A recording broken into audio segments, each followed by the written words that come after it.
کبھی کبھی تاریخ ایسی حقیقتیں سامنے لاتی ہیں جنہیں سن کر کلیجہ منہ کو آتا ہے۔ آج ہم بات کریں گے اس شخص کی جسے کچھ لوگ امیر المومنین کہنے سے بھی نہیں شرماتے۔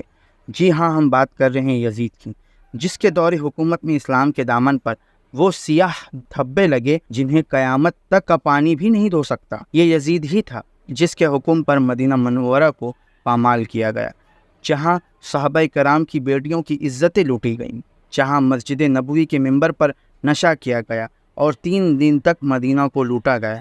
کیا یہ کردار حاکم وقت کا ہو سکتا ہے؟ یزید ہی وہ شخص ہے جس کے اقتدار کی ہوس نے نواسۂ رسول صلی اللہ تعالی علیہ وسلم حضرت حسین رضی اللہ عنہ کو کربلا کے میدان میں شہید کروا دیا، ان کے خاندان کو قیدی بنایا اور سر اقدس کو نیزے پر بلند کیا گیا۔ کیا ایسے شخص کے لیے بھی دل میں کوئی نرم گوشہ رکھا جا سکتا ہے؟ کچھ لوگ کہتے ہیں کہ یزید کا قصور نہیں تھا، وہ معصوم تھا، تو آئیے ان کے لیے ہم امت کے اسلاف کی دلیل پیش کرتے ہیں کہ امت میں کیا یزید کو قبول کیا؟ کیا امت مسلمہ نے یزید کے کردار کو پازیٹیو وے میں لیا یا نیگیٹو وے میں لیا؟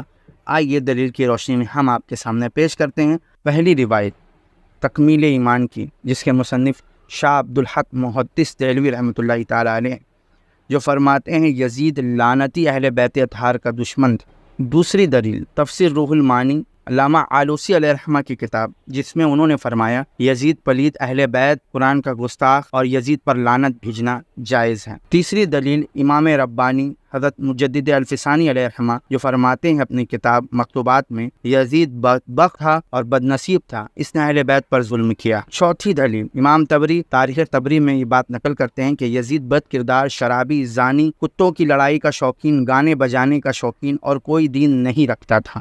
پانچویں دلیل امام جلال الدین سیوطی تاریخ الخلفاء میں فرماتے ہیں کہ رسول اللہ کا فرمان ہے سنت نبوی کو بدلنے والا پہلا شخص یزید پلید تھا۔ چھٹی دلیل امام ذہبی فرماتے ہیں کہ یزید اس قابل تھا ہی نہیں کہ اس سے کوئی روایت لی جائے، اسی لیے محدثین نے یزید سے روایت نہیں کی۔ اور آخری دلیل امام الوہابیہ ابن تیمیہ کا فتویٰ ہے کہ صحابہ و جمیع اہل سنت یزید پر لعنت بھیجنے کے قائل ہیں۔ یہ تھا امت سلف کے نزدیک یزید کا مقام، جو آپ لوگوں کے سامنے پیش کیا گیا۔ لیکن آج کچھ لوگ اس درندے کو رحمۃ اللہ تعالی علیہ کہہ کر حقیقت کا خون کرتے ہیں۔ کیا تمہیں اتنا بھی علم نہیں کہ نواسۂ رسول کو قتل کرنے والا کبھی رحم کے قابل نہیں ہو سکتا؟ یہ ویڈیو ایک اعلان ہے کہ ہم نواسۂ رسول کے قاتلوں کو معاف نہیں کریں گے۔ ہم ہر اس آواز کا رد کریں گے جو یزید کو جنتی کہنے کی بات کرتا ہو۔ ظالم کا دفاع نہ کریں۔ اگر آپ بھی حسینی ہیں تو اس ویڈیو کو عام کریں۔ ہر اس آواز کو خاموش کریں جو یزید کی گناہوں پر پردہ ڈالتا ہے۔